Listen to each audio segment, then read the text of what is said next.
Hola, ¿qué tal? Muy buenos días. Sean bienvenidos a nuestro curso de Psicología de la Infancia. Esta es nuestra primera sesión y con su anuencia voy a compartir la presentación que corresponde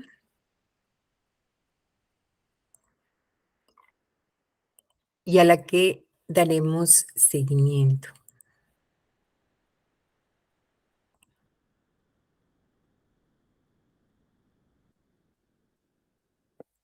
Bien, es importante antes de cualquier otra cosa tener en cuenta cuál es el objetivo general de esta asignatura y lo tenemos aquí en pantalla. Se trata de analizar el proceso de desarrollo de los niños durante la etapa que va de los 0 a los 12 años, identificando los factores y circunstancias que tienen una influencia decisiva en su formación, para construir y recrear una efectiva acción pedagógica fundamentada en principios científicos. En otras palabras, en este curso el reto es aprender cuáles son esos factores, cuáles son estas circunstancias que de acuerdo con diferentes enfoques teóricos, pues nos permiten entender el proceso de desarrollo del infante durante una etapa específica que va de los 0 a los 12 años, aunque hay algunas distinciones que de repente podemos encontrar, como lo vamos a ver más adelante en cuanto al periodo que abarca la infancia, pero básicamente son estos primeros años, años decisivos en la formación de la persona. ¿Y con qué finalidad o de qué nos va a servir el aprenderlo? Pues para que al momento de diseñar, de proponer, de conducir actividades de aprendizaje dirigidas a ellos, a una población en este rango de edad, lo hagamos de la mejor manera, lo hagamos atendiendo a principios científicos como debe ser, de acuerdo con la formación que están todos ustedes recibiendo como licenciados en pedagogía. Los cursos, perdón, los temas centrales de este curso, como podrán ver ustedes posteriormente en la plataforma, tenemos un primer tema que trata sobre cuestiones de carácter preliminar, que tiene que ver, por ejemplo, desde el mismo concepto de infancia, de la evolución histórica de la misma, cómo es que ésta ha ido cambiando a través del tiempo. También sobre las diferentes disciplinas que contribuyen pues a la comprensión de esta etapa tan importante, los paradigmas filosóficos que se ubican a lo largo de la historia en cuanto al estudio de la misma como disciplina científica. Y posteriormente, en los otros dos temas, está centrado principalmente en teorías y postulados de la infancia o del desarrollo infantil. Desarrollo desde distintos enfoques, desarrollo cognitivo, desarrollo psicomotor, pues desarrollo psicosexual, desarrollo en distintos ámbitos y de acuerdo con enfoques diferentes, para que de esta manera pues tengamos un marco teórico amplio que nos permita entender esta etapa y saber cómo actuar en consecuencia, saber qué es lo que tenemos que hacer para lograr, por ejemplo, captar su atención, mantener su interés y lo más importante, que aprendan. Y que aprendan no solamente conceptos, sino que adquieran habilidades, que internalicen valores, que desarrollen actitudes. No es lo mismo hacerlo para un grupo, por ejemplo, de adultos, que trabajarlo o intentarlo en un grupo de infantes. De esto se trata, de ver cuáles son estas diferencias. Bien, de acuerdo entonces con la naturaleza de este curso, los criterios de evaluación son los que tenemos a continuación. Las tareas que serán enviadas oportunamente para que ustedes las realicen durante la semana tienen un valor del 40%. Su participación en los foros del 30% y la resolución de los casos o el análisis de los mismos el 30%. Esta semana Iniciamos con tareas, foros y casos. Al final les voy a mostrar cuál es el foro, cómo participamos y cómo realizamos la tarea que está prevista y el caso que está previsto para esta semana. Bien, antes de iniciar este curso de psicología de la infancia, es importante que cada uno se plantee lo siguiente. Los niños son diferentes hoy en día que cuando, por ejemplo, cada uno de ustedes era pequeño. ¿Les parece que son cualitativamente distintos los niños de ahora que los niños de antes?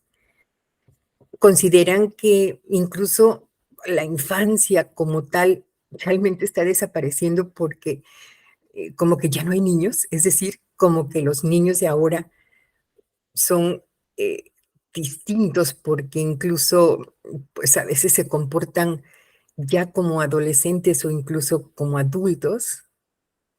Se está reduciendo realmente la distinción entonces entre la edad adulta y la infancia.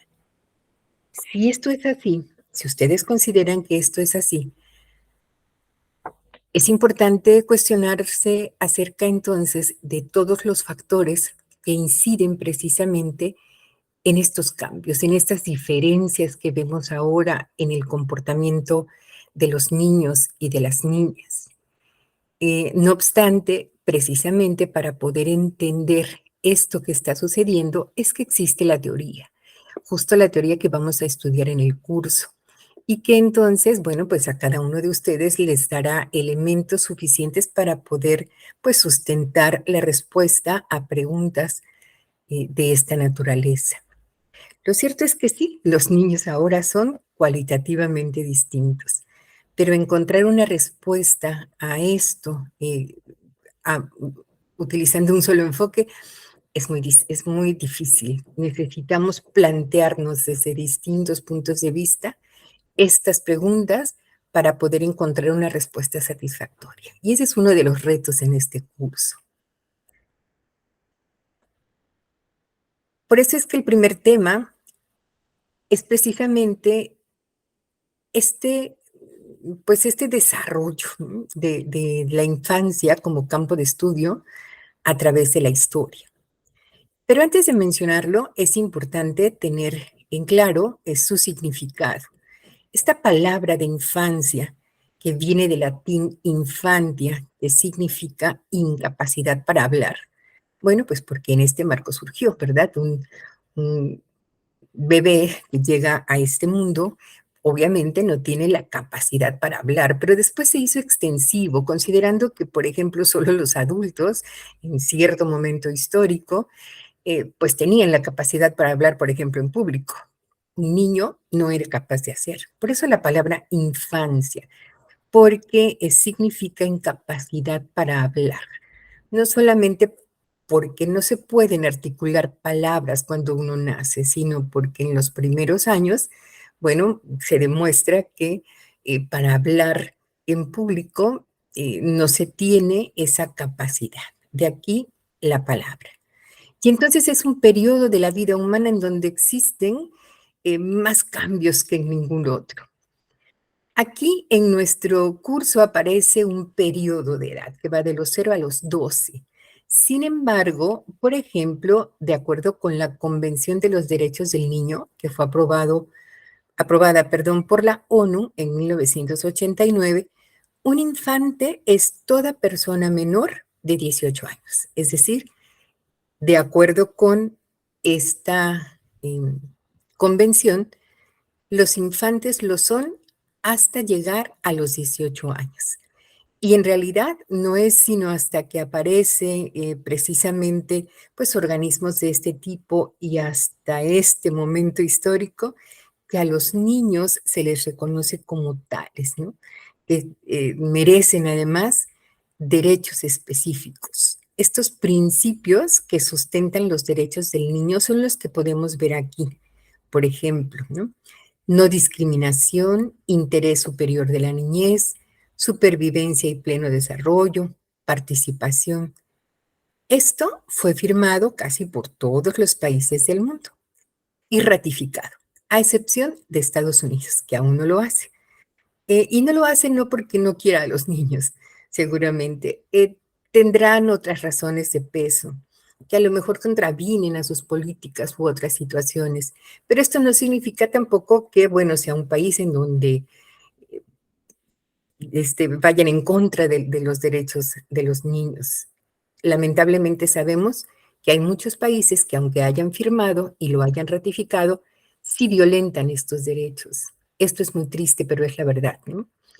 No obstante, por ejemplo, México sí firma, México ratifica, pero además México, como seguramente lo han estudiado ya en otras asignaturas, sobre todo en educación básica, que serían estos primeros años a los que estamos haciendo referencia, este es un tema muy, muy importante, es un tema incluso muy delicado ahora, ¿no? Existen acuerdos, existen reglamentos, manuales, artículos específicos que van a salvaguardar los derechos de los niños y esto es pues algo que puede considerarse un logro importante. No tiene que ver con la psicología de la infancia, pero sí tiene que ver con este periodo de la vida que es tan relevante. Y entonces, de acuerdo con esta convención, eres niño hasta antes de los 18, eres infante hasta antes de los 18. Pero de acuerdo, pues, con otros enfoques, esto va cambiando, lo vamos a poder identificar.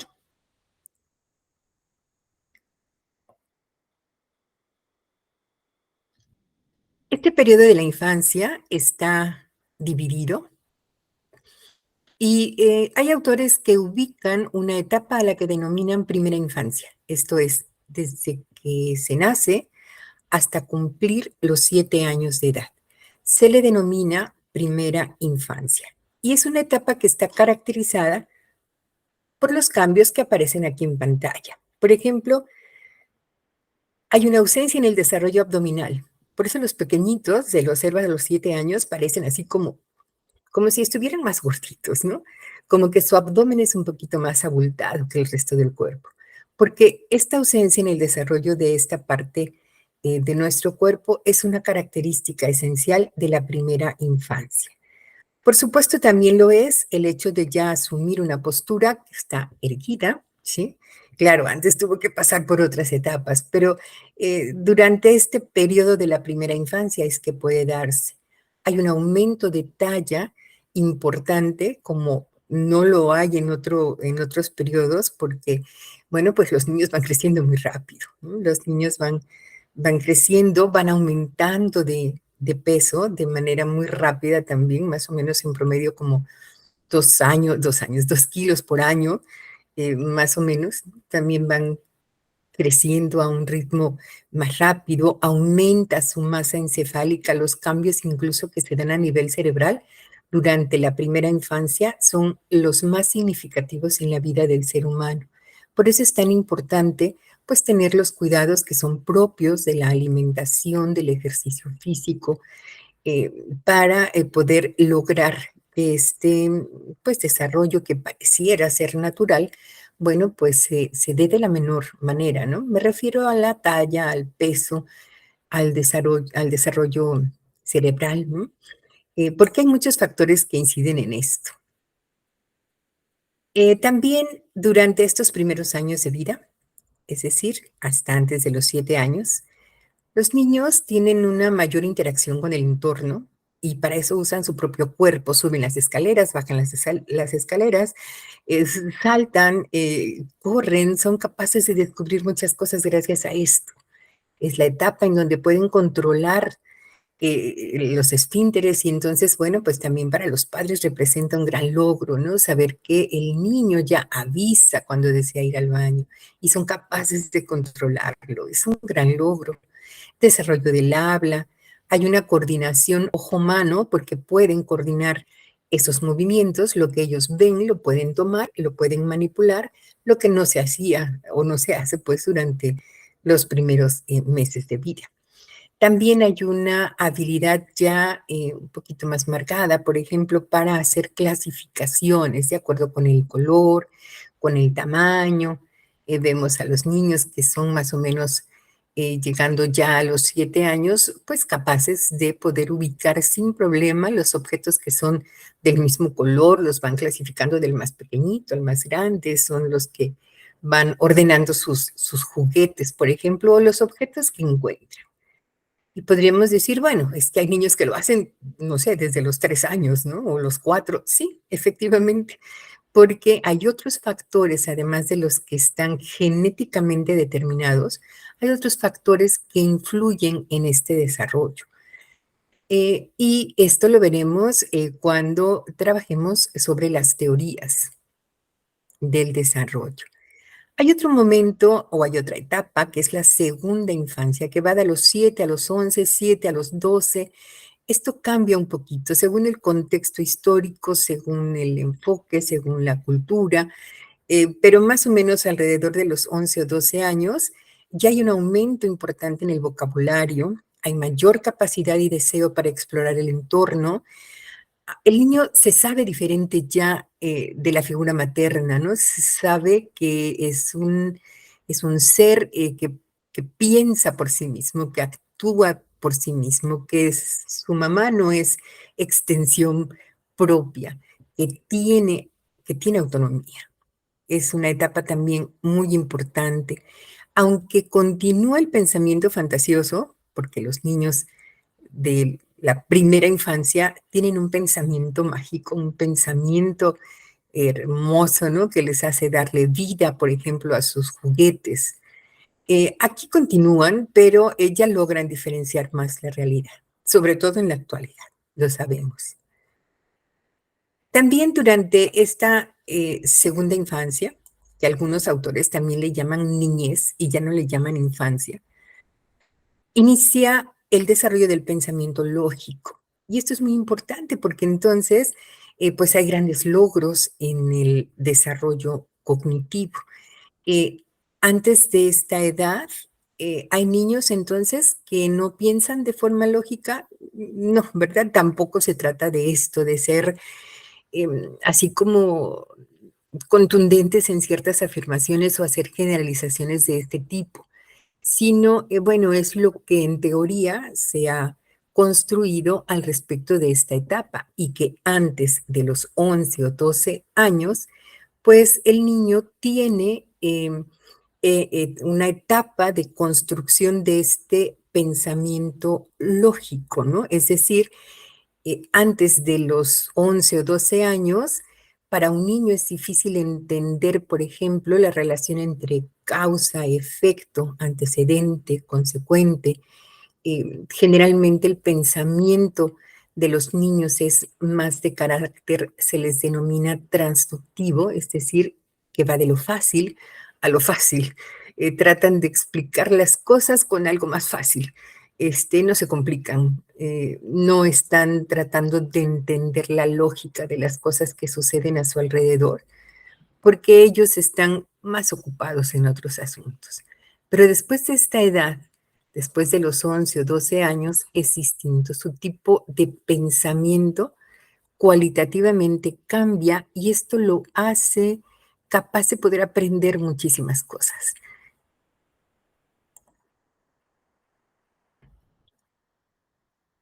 El estudio de la infancia a través de la historia también ha tenido cambios significativos. Es decir, no siempre se ha concebido al infante como lo hacemos ahora, es decir, no siempre se ha tenido esta idea, ¿no? Yo creo que cada uno de nosotros tiene una idea al respecto de qué es un niño, quién es el niño que caracteriza a un niño.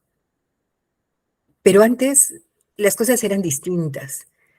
Por ejemplo, si regresamos un poquito sobre la historia, en la época antigua, por ejemplo, en Grecia, en Roma, o tal vez lo recuerden ustedes en sus cursos de historia de la educación, en realidad, pues la infancia no era precisamente un tema de estudio, no era una disciplina de estudio. Los niños eran vistos más como propiedad de los padres y la atención pues se centraba sobre todo en pues su supervivencia, ¿no? Y transmitir valores culturales. Claro, esto también cambia mucho según el momento histórico y según la cultura. No es lo mismo. Hola Blanca, buenos días. No es lo mismo. Buenas, maestra, mil disculpas. Apenas pude mm, conectarme porque está fallando mucho mi internet. No te preocupes, está bien, está bien. Estamos comentando en este momento al respecto de cómo la idea de infancia o la infancia como campo de estudio ha cambiado a través de la historia. Y comentábamos que, por ejemplo, en la antigüedad, en civilizaciones como la griega y la romana, pues en realidad la infancia no era un tema de estudio. Los niños eran vistos como propiedad de los padres. La atención se centraba más en lograr su supervivencia y transmitir valores culturales. Pero aún en esta etapa histórica hay cambios importantes en la forma de concebir, de tratar a un niño según la ubicación, ¿no? Por ejemplo, en sus cursos de historia de la educación, probablemente recuerdes algo, Blanca, al respecto de mm, cómo se educaban, por ejemplo, a los niños en Atenas, en Esparta. ¿Recuerdas algo de esto? No, maestra, sinceramente Eh, no. Gracias, gracias. Bien, esto es tan solo por poner un ejemplo, ¿no? Los niños en Esparta, los niños espartanos, pues desde que nacían, se sabía que iban a ser ya grandes guerreros. Se les tenía ya como el futuro destinado para ellos.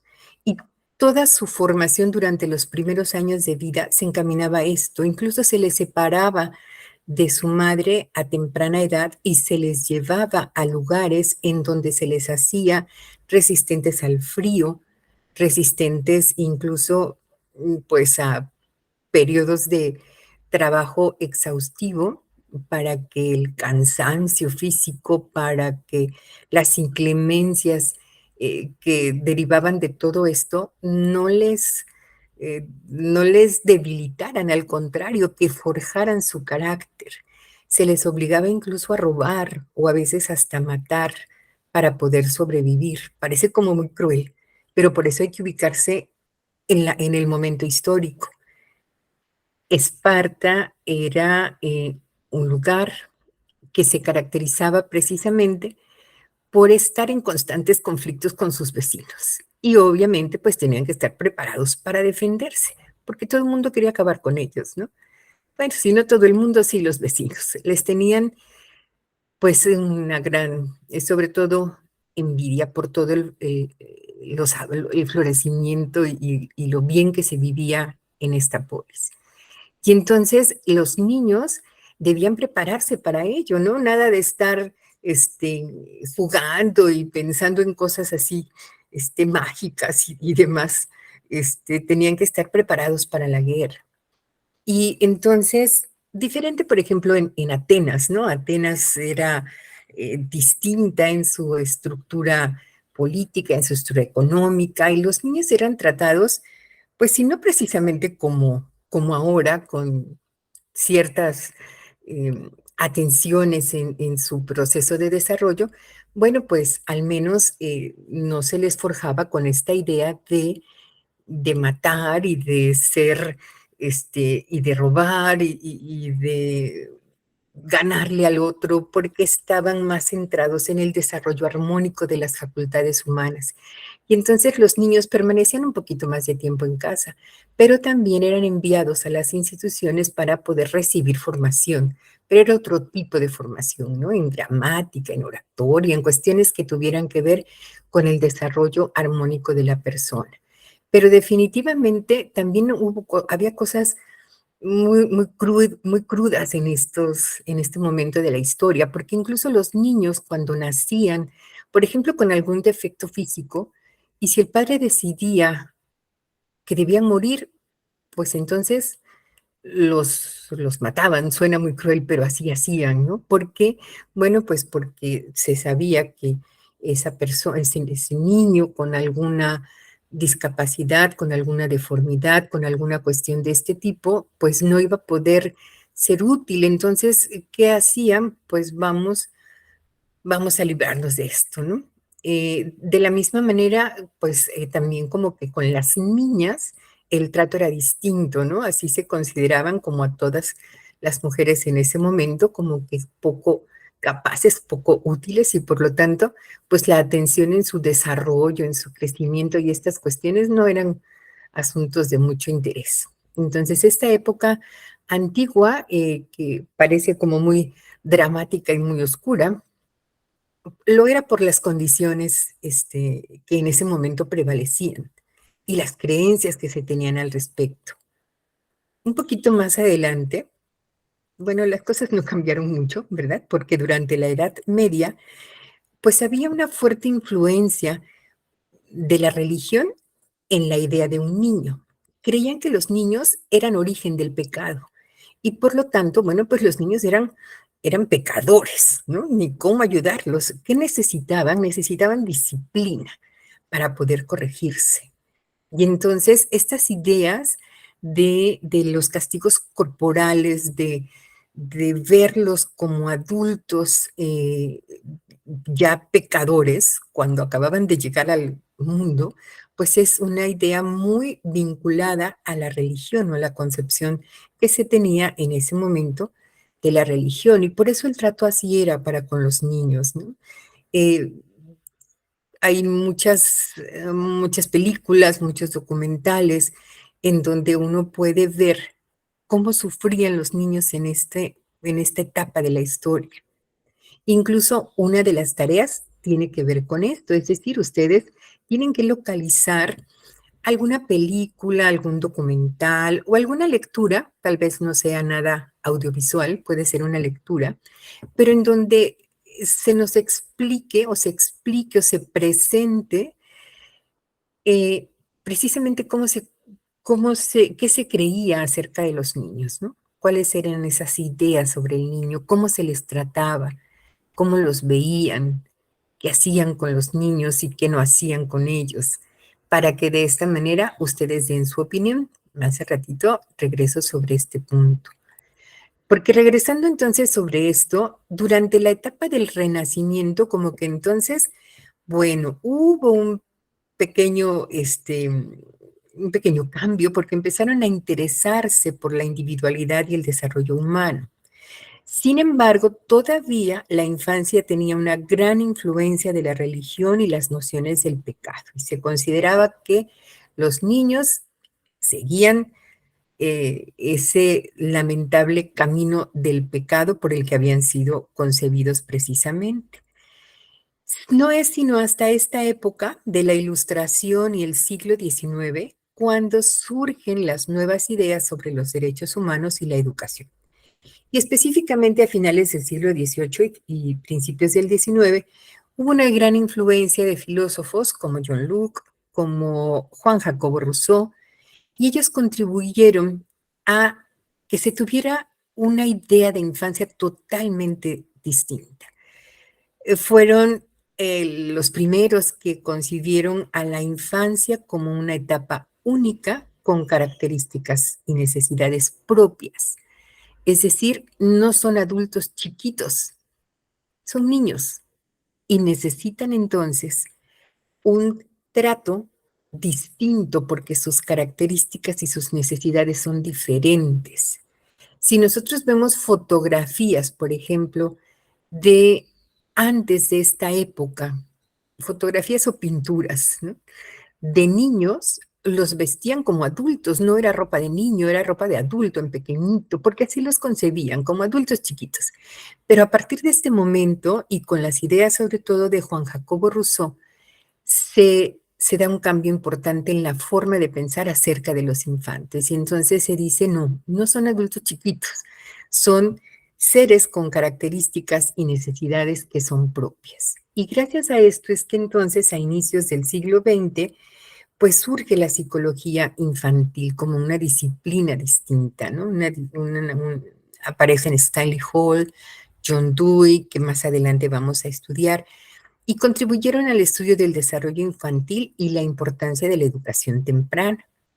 A mitad incluso del siglo XX es cuando el enfoque empieza a ampliarse y se consideran otros aspectos importantes en el desarrollo del infante, como el aspecto social, emocional, cognitiva.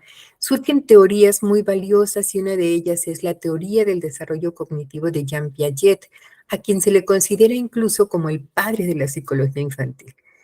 Esto por los aportes que hace para poder comprender quién es un niño. Antes de esto, hubo intentos, sí, ¿verdad? Hubo aportes de otras personas, hubo observaciones o intentos de investigaciones sobre las características que hacían distintas a un niño, sí, pero formalmente es hasta este momento y es con Jean Piaget que entonces este estudio de la infancia se torna distinto. Y obviamente hay un cambio también en las prácticas. Y en la actualidad el enfoque es mucho más integral, ¿no? Ahora se sabe que en el desarrollo de un niño, pues incluyen factores que son biológicos, psicológicos, sociales.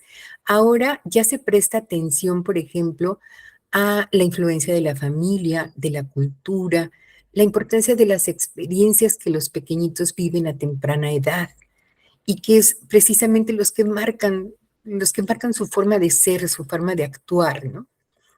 Al principio de esta presentación, Blanca se proponía una pregunta y ahora, con respecto a esto y que está en pantalla, te pregunto, ¿tú crees que los niños de ahora son distintos a los niños, por ejemplo, de tu época? Yo sé que eres muy joven, pero también que tienes niños, ¿no?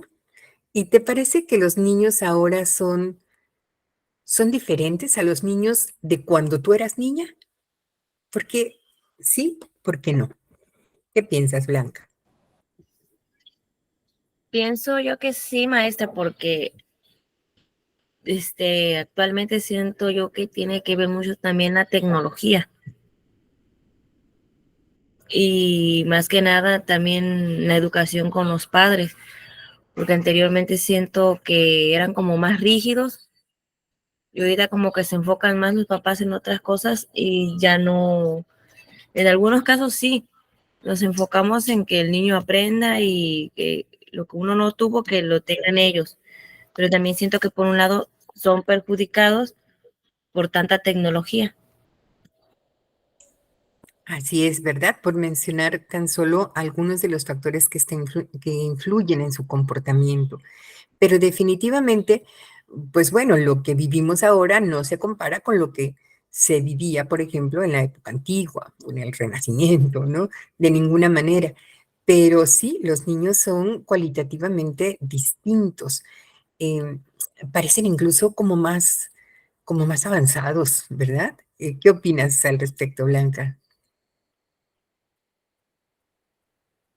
¿Te parece que son como más despiertos, más inteligentes, más Sí, abiertos al sí, conocimiento? Te escucho. sí, así es, maestra, porque quiero o no, con la tecnología también les ha ayudado como a ¿cómo les explicaré? Como aprender cosas nuevas, que anteriormente, pues, ¿qué niño iba a saber a los 4 o 5 años usar un celular o una tablet? Sí, así es, ¿verdad? Sí, maestra, y quiera o no, pues, tiene sus, ¿cómo les diré? Sus defectos y tiene también sus beneficios, se podría decir. Así La es, tecnología hoy en día, ¿no? Con más que nada con los niños respecto a la educación. definitivamente, ¿verdad? Tiene tanto cosas buenas como cosas no tan buenas. Entre Así es. estas cosas buenas, entre estas ventajas, por ejemplo, el hecho de que ahora ellos interactúen con tanta facilidad con aparatos o dispositivos, por ejemplo, electrónicos, sobre todo cuando están ellos entretenidos en los juegos, en este tipo de actividades que despiertan su interés y en donde ellos tienen que clasificar, ordenar, o si van a preparar una receta de cocina y aparecen todos los ingredientes y van seleccionando y ellos mismos van preparando sus platillos hasta llegar a un resultado. Por supuesto que esto es muy valioso, ¿no? Claro, sin llegar al extremo, ¿no? Sin llegar al exceso, porque si todo el tiempo están en esto, entonces también se generan grandes daños, ¿no? Tanto físicos, que tienen que ver pues con la vista, por supuesto también tienen que ver con su sistema nervioso, y la forma en la que pueden verse afectados, sobre todo porque aquellos juegos en donde se les dan retos que son difíciles de superar, les van generando frustración y la frustración se convierte en agresividad y de repente vemos a los niños muy agresivos, ¿no? Pelean mucho, gritan, pero también ofenden, lastiman, pero precisamente derivado muchas veces de esa frustración que viven cuando entran en interacción con la tecnología que no logran superar o entender del todo. Y si no hay un adulto aquí junto que les va orientando o les va estableciendo límites, esto se convierte en algo mucho más extremo, porque van creciendo y pasan la fase infantil, llegan a la adolescencia, a la juventud, dependiendo, por ejemplo, del celular para otras cuestiones ya que no tienen que ver con los juegos, ¿verdad? Que son cosas más peligrosas, que son cosas más difíciles de procesar y sin atención y sin límites pueden encauzarlos a llevar vidas totalmente alejadas de lo que es mejor para ellos, ¿no? Adelante, Blanca, te escucho. Sí, maestra, exactamente así como usted lo menciona. Ahora sí que el uso de la tecnología pues tiene sus cosas buenas y sus cosas malas, pero como usted mencionó, debe de estar como que un adulto para que pueda orientar al infante, al niño, ¿no? Porque la tecnología es muy buena, pero también al no saber utilizarla adecuadamente, también vienen los problemas en el futuro, ¿no? Por ejemplo, un niño, si está adicto a un celular, no puede desarrollar sus habilidades. Entonces, en un futuro también eso sale afectado. Y también pues hay que darnos cuenta que la tecnología ha ayudado de mucho porque ahorita todo ya se usa con la tecnología, con el internet, todo tareas, investigaciones y pues quiero o no, son nuevas herramientas que el niño puede conocer y le ayudan para su futuro. Pero también, dijera usted, debe de haber como alguien que esté orientando y Así, poniendo en su momento y diciendo, no, pues sabes qué, como un límite, poniendo límites, porque no todo es estar con el celular, porque ve que hay niños como que se vuelven adictos porque, como usted mencionó, a veces se emberrinchan, porque más que nada yo como madre, yo lo he vivido con mi niña de 4 años, hay momentos como que le habla a uno y a uno lo ignora, y entonces me lo pongo enfrente, le digo, hey, le digo, ¿me estás escuchando? Me dice, sí, le digo, pues ya, dame el celular, ponte a escribir, vente, vamos a jugar. Y como que al principio dice, no, no quiero, dame el celular. Pero ya después de un rato ya ve que pues andar corriendo y divirtiéndose sanamente sin estar con un dispositivo electrónico, ya como que hace que se desarrollen sus emociones y su cerebro funcione de otra manera, porque a veces le digo ya a mi esposo, es que también como que se quedan como hipnotizados con el celular cuando uno no le pone límites. exactamente, ¿verdad? Eso es lo terrible. Esa falta de límites, entonces les hacen incluso ingresar a sitios que no son apropiados para su edad y despertar a situaciones, y lo malo es que lo hacen de manera equivocada, que en su momento, más adelante, siendo adultos, ellos podrían vivir, podrían presenciar, podrían entender sin dificultad. Pero como lo hacen a temprana edad, entonces van van adquiriendo una visión distorsionada de la realidad, ¿no? Incluso, pues, de las relaciones de amistad, de noviazgo, de las relaciones sexuales, de estas cuestiones que lamentablemente cuando uno ingresa a Internet te encuentras en todos lados. Y lamentablemente también hay muchas otras personas detrás de la pantalla intentando hacer daño a los niños y que son fáciles de captar y de atraer a otras cuestiones precisamente por la falta de atención y cuidado de parte de los adultos en casa. Estas situaciones entonces que antes no se vivían y que ahora enfrentamos, pues han hecho que efectivamente muchos niños hayan pasado esta etapa casi así, eh, en cuestión de meses, ¿no? Y convertirse en personas ya con otro tipo de mentalidad. Actualmente entonces se sabe que el desarrollo infantil es mucho más, va mucho más allá, ¿no? De cuestiones de carácter religioso o cuestiones que tienen que ver con la familia solamente. Es mucho más complejo. Para poder estudiar el desarrollo infantil se necesita de muchas disciplinas, ¿no? Como la sociología, la pediatría, la educación y otras para poder, perdón, estudiar integralmente el desarrollo infantil. Todas son importantes. Em, en este desarrollo de la infancia como campo de estudio, se pueden identificar ciertos paradigmas, ¿no? Enfoques, manera de entender o asumir, en este caso, la infancia. Ya comentamos entonces que durante la antigüedad, la Edad Media, había una gran influencia de la religión, que los niños se consideraban propiedad de los padres, incluso podrían decidir sobre su propia vida y si decidían matarlos, pues los mataban. Y no era considerado como un delito, sino hasta muchos años después o siglos después. Pero el padre tenía esa posibilidad, sobre todo si era niña y no querían niñas o si tenían defectos físicos, pues entonces a deshacerse de los niños sin mayor problema. Y aunque hubiera un pensamiento religioso que prevalecía en este momento histórico, eso tampoco les hacía sentir ningún tipo de temor, ¿no? Entonces, es durante este paradigma religioso también tiene mucho que ver con la idea de que el niño es un ser pecador. Nace del pecado, es pecador y lo que necesita es disciplina, ¿sí? Castigos, sobre todo castigos que son físicos, castigos corporales, que puedan someterse a su voluntad. Y el trato hacia los niños es sumamente duro. Más adelante surge otro paradigma. Es un paradigma humanista, de la mano, por ejemplo, de John Locke, de Juan Jacobo Rousseau.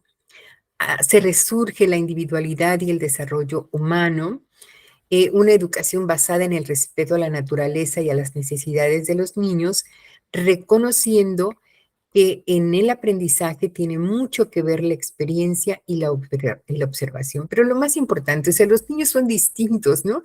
Los niños no son pecadores, los niños no nacen del pecado, los niños no necesitan incluso castigos, ¿no? Los niños necesitan un tratamiento especial. Es en esta etapa, ya llegado el siglo XVIII, siglo XIX, que esta percepción sobre la infancia tiene un impacto importante entonces en su desarrollo como disciplina. Juan Jacobo Rousseau abogó por esta idea de que el niño es natural, el niño es bueno por naturaleza, ¿sí? Incluso tiene una obra que se llama El Emilio, y en esta obra, en este libro de El Emilio, él narra toda la vida de Emilio, que vive alejado precisamente de la sociedad, porque Rousseau consideraba que la sociedad es la que corrompe a los niños. Los niños nacen buenos, pero la sociedad los corrompe. ¿Qué se tiene que hacer? Alejarlos de esas influencias que corrompen su forma de ser, de pensar, que es naturalmente buena. Y en este libro, entonces, Él es como el maestro, ¿no? Y tiene a Emilio alejado de todas las influencias del medio social. Y narra la vida feliz de Emilio sin hábitos, sin castigos, con absoluta libertad, ¿no? Viviendo totalmente libre. Hay una parte incluso en la narración que hace de Emilio y su vida en la que Emilio rompe todos los cristales de su recámara o del lugar donde él dormía. ¿Y qué pasa? ¿Lo castiga Rousseau, que es su maestro? ¿Lo golpea? No, de ninguna manera, porque el niño cuando en la noche vaya a dormir va a sufrir precisamente las inclemencias del tiempo, pero por su decisión de romper todos los cristales. No necesita castigo. Solito se va a dar cuenta que sus actos tienen una consecuencia y que él es el que principalmente se está haciendo daño a sí mismo. Y así es como se tiene que ir educando en absoluta libertad. No le impongas nada. Solito lo va aprendiendo. Esta forma de pensar pues era totalmente distinta, ¿no? Y revolucionó todas las prácticas educativas desde este momento, porque pues chocaba con todo lo anterior de al niño hay que disciplinarlo, que la sangre, perdón, que la letra con sangre entra, que vamos a darle unos cuantos golpes para que no vuelva a hacer lo que esté haciendo y aprenda. Entonces se oponía a todo esto. Por supuesto que no todos estuvieron de acuerdo con él, pero hubo muchos que sí, muchos educadores, pedagogos, que se fundamentaron precisamente en las ideas de Rousseau para crear nuevos métodos de enseñanza-aprendizaje, nuevas formas de trabajo. Adelante. Adelante, Blanca, te escucho. Que digo que sí, que estoy totalmente de acuerdo con ese filósofo al dar a entender a la sociedad o a los demás que ningún niño debe de ser maltratado como para poder lograr entender algo, porque en la actualidad así era la educación, de que no le entraban las letras al niño y le tenían que entrar a golpes. Sí. Y pienso yo que eso es algo como ilógico o algo como que no razonable, porque, o sea, una persona, ¿cómo la vas a estar ofendiendo o la vas a estar golpeando? Pues menos va a entender, porque como que su sistema, no sé, nervioso, pienso yo que pues menos puede concentrarse en algo si lo están señalando o lo están ofendiendo o todavía golpeando. Eso es algo que hasta uno, por ejemplo, si te enseñan de buena manera, uno aprende, pero con golpes pues nadie va a entender. Así es, ¿verdad? Y esta forma de pensar entonces, así como tú lo estás expresando, pues empiezan a adoptarla muchos educadores y pedagogos de la época y entonces diciendo, a ver, entonces, si antes de este momento la forma en la que se enseña a los niños, pues es así como la que se enseña a los adultos, o sea, se espera que los niños se aprendan todo de una vez, todo de memoria, todos al mismo tiempo, porque todos los niños son iguales. Y todos los niños, si no lo hacen y si no se aprenden esto de memoria en tanto tiempo, castigo, ¿sí? Y si es castigo físico, mejor. Entonces dijeron, no, a ver, es que así no es. Si los niños son cualitativamente distintos, necesitan otros métodos de enseñanza-aprendizaje. No puede ser la repetición y la memorización y no se trata de que adquieran, entre comillas, ¿no? Cierta información que después me tienen que repetir y repetir y repetir de memoria. Ellos necesitan otros métodos de acuerdo con su naturaleza. Y entonces surge una corriente de escuela que se opone a la escuela tradicional, que es la escuela nueva, con otros métodos, con otros pensadores, con otra forma de actuar, que hasta la fecha, bueno, pues impacta en muchas prácticas educativas. Estas las veremos más adelante, pero tan solo por mencionar algunas, por ejemplo, y a lo mejor les te suena un poquito, hay otras formas en esta corriente de educación nueva, por ejemplo, con María Montessori. ¿Has escuchado el nombre de María Montessori, Blanca? Sí me suena, maestra, pero sinceramente no recuerdo dónde lo escuché, pero sí me suena. Así es, ¿verdad? Es un nombre que suena, sobre todo en este momento del surgimiento de la educación nueva. Esto es una forma entonces de concebir a los niños, como ahora lo hacemos, ¿no?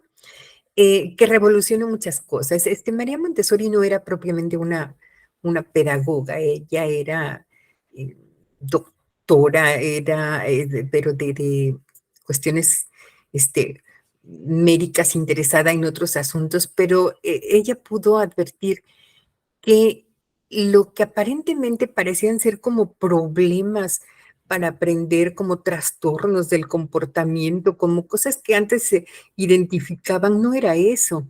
No, era simplemente que la escuela no le estaba dando a los niños lo que los niños necesitaban, se lo está dando en otra medida, se lo estaba dando para adultos y necesitábamos una escuela pensando en los niños, ¿no? Y entonces su método, que es un método Montessori, que tiene pues mucho que ver, por ejemplo, desde los espacios, ¿no? La escuela tiene que ser eh, proporcional en espacios, en mobiliario, en materiales, a las características de los niños. Así, las mesitas, las sillitas, hasta los bañitos y todo en pequeñito eh, pues surge a partir de este momento, surge con María Montessori, todo su material didáctico concreto de colores, con tamaños, con formas, con cuestiones tan atractivas, surge precisamente con este método. Cuando nosotros escuchamos en una escuela, llevan el método Montessori, bueno, pues probablemente sea una escuela que de inicio cobre colegiaturas altas, precisamente por los materiales de apoyo que se emplean, por las metodologías que exigen, pues que sus maestros estén altamente capacitados para poder desarrollarlo.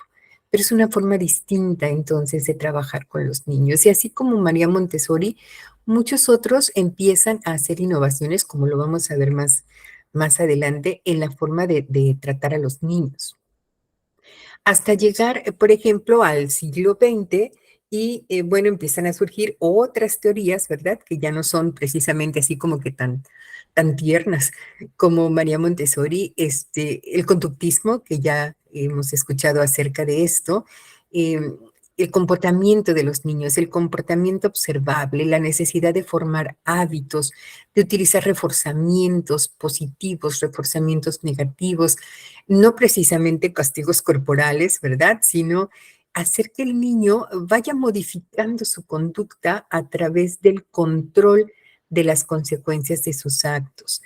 No tan solo esto, también a principios de este siglo surgen otros paradigmas con las teorías de Sigmund Freud, de Erik Erikson, que nos dan una explicación diferente y muy profunda al respecto de cómo los niños van desarrollando sus emociones, sus habilidades sociales y cómo esto va formando su personalidad. Cosas que no se sabían antes de este siglo, ¿no? Cosas totalmente distintas. Algunas, por supuesto, que fueron rechazadas totalmente, pero otras han tenido un gran impacto. También las vamos a estudiar más adelante.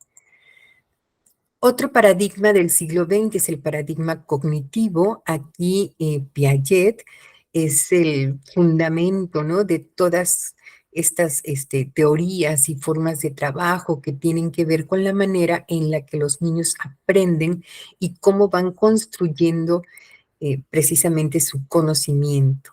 Otro más es el paradigma sociológico, que también está vigente desde finales del siglo XX hasta nuestros días, y es un enfoque más global, es un enfoque integral, en donde nos dice hay una interacción entre factores biológicos, psicológicos, sociales, culturales en el desarrollo de un niño.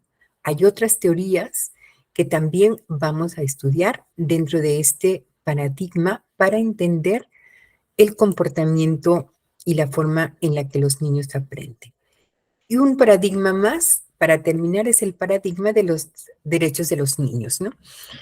En los últimos tiempos, esto pues, se ha defendido, se ha eh, sostenido como algo esencial, como algo de gran impacto, porque pues no se les reconocían los derechos como tales, ¿no? O sea, los niños estaban en este sentido totalmente desprotegidos.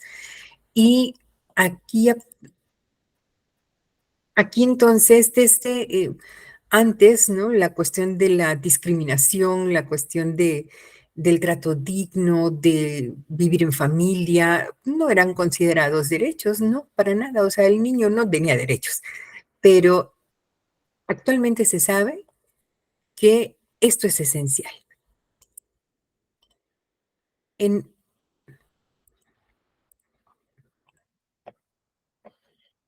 en este sentido, entonces, en nuestro curso vamos, voy a cambiar a la plataforma. En nuestro curso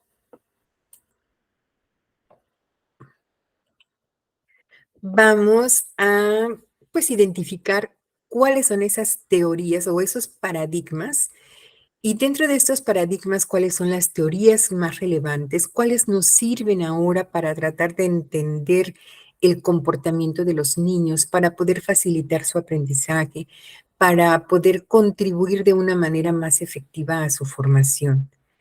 En este momento hemos hecho solamente un encuadre del curso, es decir, como un panorama al respecto de lo que vamos a abordar.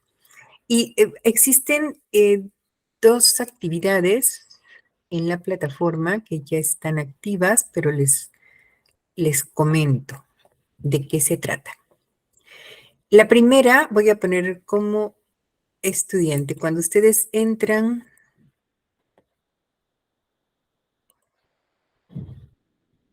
aquí está.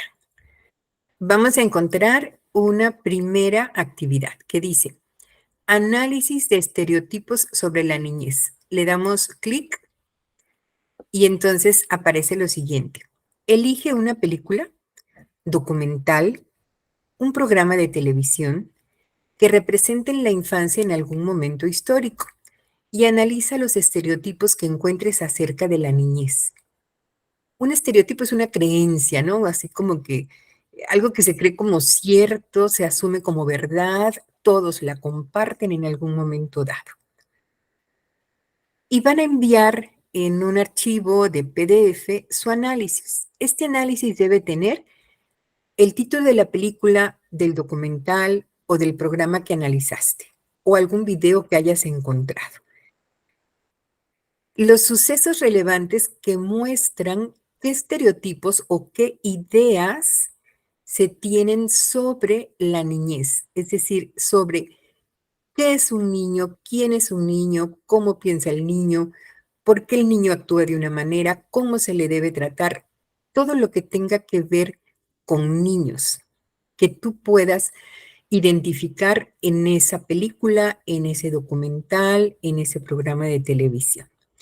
De los paradigmas que aparecen en las diapositivas, que también les voy a adjuntar, ¿cuáles identificas dentro de esa película? Y tus conclusiones. ¿Qué sería tu opinión sobre este tema? Les voy a poner un ejemplo. Vamos, lo primero, a lo mejor tú recuerdes, o sea, recuerden alguna película, alguna serie, alguna novela, hasta alguna serie de caricaturas, no sé, en donde aparezcan niños. A ver, vamos a ver.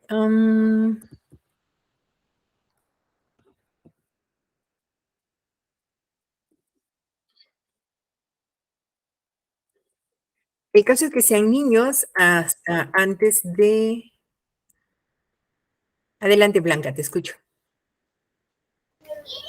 Maestra, no sé si usted recuerda una película que se llama Voces Inocentes. Ya es vieja esa película. Ándale, sí. Sí, Esa, es de una ajá. guerrilla, ¿no? Ándele, donde En, llegaban a los niños cuando ya cumplían los 12 años, se los llevaban a la guerra. Perfecto. Por ejemplo, ahí esa es muy cruda, muy cruel, pero es una película que puede servirte. Porque, una, porque aparecen varios niños, ¿no? Ujú. Porque claramente se puede identificar cuáles son esas creencias acerca de los niños, como tú me lo has dicho, ¿no? Se creía que los niños, ¿qué? Al cumplir los 12 años, los niños varones, al cumplir los Ujú, 12 años, tenían que ya pertenecer ahí al grupo se los llevaban, vaya, para ser soldados. así es. ¿Cómo se Y llama la película? Se llama voces, Voces ajá, Inocentes. voces inocentes. Entonces, a ver, Voces Inocentes. Es una película mexicana de 2004. Ay, yo no sabía que era mexicana. Y bueno, de acuerdo con lo que tengo aquí, aparece, se basa en la infancia del escritor salvadoreño Oscar Torres y aborda el uso de los niños por parte del ejército y la injusticia en contra de personas inocentes que se ven obligadas a combatir en la guerra. Y entonces relata la historia de Chava, que es un niño que vive en circunstancias difíciles, Ándele. precisamente por la guerra del Salvador. Y entonces se ve en esta película como el niño realmente vive todo el tiempo preocupado y angustiado junto con otros, porque los van a reclutar, ¿no? Sí, a la Es, escuela. De hecho, iban a las primarias a buscar a los niños. así es. Bien, entonces, si tú eliges esa, ¿qué tendrías que hacer aquí en la tarea? Bueno, ponemos el título de la película, los datos generales de la película, ¿no? Los sucesos relevantes que muestran la forma de pensar acerca de los niños, ¿no? A lo mejor de toda la película elige uno o dos momentos que son para ti muy importantes porque ahí te demuestra qué piensan acerca de los niños. ¿Qué paradigmas identificas? ¿Uno, dos, más, ninguno? Esto ya depende de tu película y de lo que tú analices. Y por último, en tus conclusiones, es tu opinión personal acerca de esto. O sea, ¿qué opinas? Hay que ubicarse sobre todo en el contexto social, económico, político, en este caso de El Salvador, que ahí mismo se presenta en la película, ¿sí? Y das tu opinión. ¿Sí está claro, Blanca? Sí, maestra, ya cualquier Perfecto. duda, pues ya le pregunto, pero sí, ya más o menos tengo la idea. Muy bien. Esa es una. Y la otra actividad dice, disciplinas que contribuyen al estudio de la infancia. Si ingresamos aquí, menciona al menos tres disciplinas que contribuyan al estudio de la infancia y explica cuáles son sus aportes o enfoques principales. Obviamente, para poder responder aquí, ah,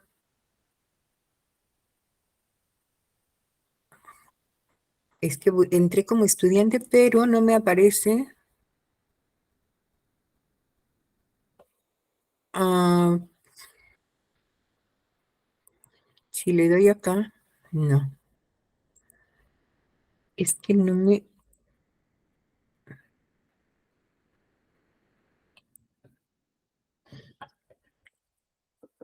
le tengo que cambiar porque, permíteme.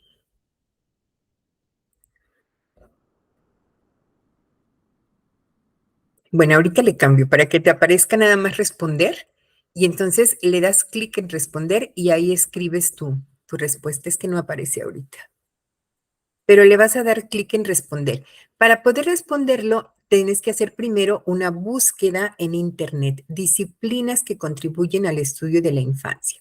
Y entonces te vas a encontrar, por ejemplo, la psiquiatría, la medicina, la pediatría, la sociología, la antropología, y tú elige tres. Y de esas tres vas a decir cómo es que ayuda, ¿sí? Cómo ayuda a entender qué es la infancia, cómo contribuyen al desarrollo del estudio de la infancia. Por lo menos tres, pero para hacerlo pues sí, también hay que hacer la búsqueda. Igual mandas tu archivo en PDF. Al final de esta, perdón, no, estoy mal. Respondes aquí, va a aparecer una opción que dice responder. Le das clic y escribes ahí tus aportes. ¿Sí? ¿Sí está claro? Ok, maestra, entonces, por ejemplo, si busco sociología, un ejemplo, pongo Ajá, sociología y explico, ¿no? Explico qué es lo exacto. que aporta.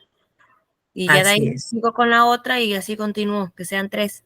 Que sean 3. ¿Sí? Ok, maestra, sí está bien. Bueno, muy bien. Esas serían entonces las 2 actividades. Voy a enviar las diapositivas ahorita una vez que termine y le voy a cambiar entonces aquí al foro para que te aparezca esa opción porque no aparece. No aparece ahorita Ok, maestra. y pero no, ahorita lo hago. Bien. ¿Tienes alguna pregunta, algún comentario, alguna duda, Blanca, antes de despedirnos? Pues no, maestra, quedó claro, ya cualquier cosa le pregunto, pero no, sí está entendido. De acuerdo. Bien, entonces, em, puedes, vas a poder consultar en unos minutitos en la plataforma. Y si tuvieras dudas, con toda confianza, tú me escribes para que podamos entonces resolverlas. Recordemos que lo que hoy hemos comentado tiene que ver con el encuadre de nuestra materia, con cuestiones de carácter preliminar. Comentamos acerca del significado de esta palabra y esta palabra que viene del latín infantia, que significa incapacidad para hablar, no solo incapacidad de articular palabras, sino de hablar en público. Y con esta idea fue que surgió la palabra. Algunos autores clasifican la infancia en dos etapas. Hay una infancia, primera infancia, que va desde que nace hasta los 7. Hay una segunda infancia que va de los 7 a los 11, a los 12. Algunos autores incluso dicen a los 10, 11, 12. Incluso algunos autores no le llaman segunda infancia, sino le llaman niñez. Esto va cambiando por distintas razones. Tiene mucho que ver con el momento histórico, con la cultura, con el enfoque, con el paradigma, como lo vamos a ver más adelante. También tuvimos oportunidad de comentar que a través de la historia el estudio de la infancia como disciplina ha cambiado. Antes ningún interés, ninguna importancia se le concedía, dado que los infantes se consideraban como adultitos. Y bueno, pues no es hasta el siglo XIX, inicios de este siglo XIX, que el estudio científico de la misma cobra importancia. Hay precursores que son relevantes, sí, como Juan Jacobo Rousseau, quien dice, a ver, espérense, el niño tiene características distintas, el niño no es un adulto en pequeño, el niño necesita educarse de una forma diferente porque es diferente.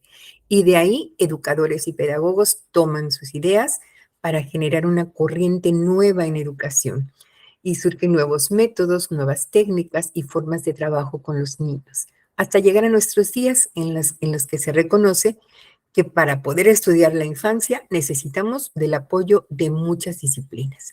Y entre esas disciplinas son las que pues tú vas a investigar por lo menos 3, las que te parezcan más relevantes y vas a escribir sus aportes. Y bueno, pues hasta aquí hemos llegado y vamos a continuar la próxima sesión. Recuerda que estoy para servirte, Blanca. Cualquier duda, con toda confianza, me escribes. Bueno, Blanca y todos los demás, aunque no están presentes, me escriben con toda confianza para poder despejar sus dudas sobre las actividades.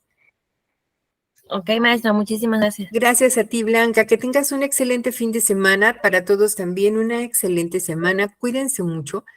Nos vemos el próximo sábado, si Dios quiere. Muchas gracias. Igualmente, maestra. Sí, Hasta igualmente. luego. Hasta luego.